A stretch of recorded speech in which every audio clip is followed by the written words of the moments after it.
Jelang menghadapi kemungkinan serangan balasan IDF, Hizbullah mendapat semangat dari kelompok Hamas. Melalui video, Brigade Al-Qassam, sayap militer Hamas memberikan pesan motivasi untuk Hizbullah pada Senin 29 Juli. Awalnya dalam video itu terlihat cuplikan pidato Menhan Israel Yoav Gallant di hadapan prajuritnya pada awal bulan ini, di mana Gallant mengatakan bahwa tank yang keluar dari Rafah dapat mencapai Litani. Pernyataan itu dibuat untuk mengancam Hizbullah bahwa Israel siap untuk meningkatkan konfrontasi di Lebanon Selatan dan Israel Utara. Menanggapi hal itu, Al-Qassam menunjukkan kompilasi kendaraan lapis baja dan tank IDF yang hancur. Dalam video itu menunjukkan momen Hamas meledakkan tank-tank Merkava milik Israel.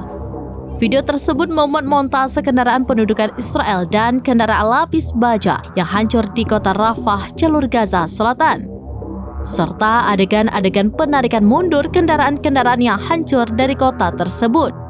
Hamas meyakini Hizbullah bisa menyelesaikan pekerjaannya membombardir Zionis.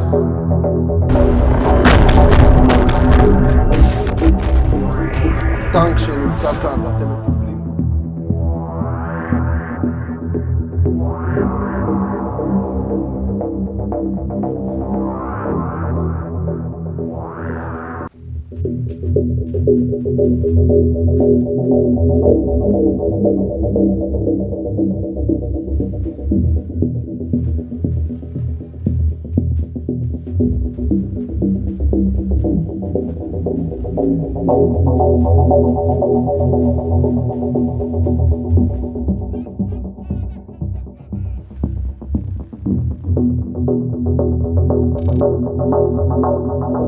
Download Tribun X sekarang, menghadirkan lokal menjadi Indonesia.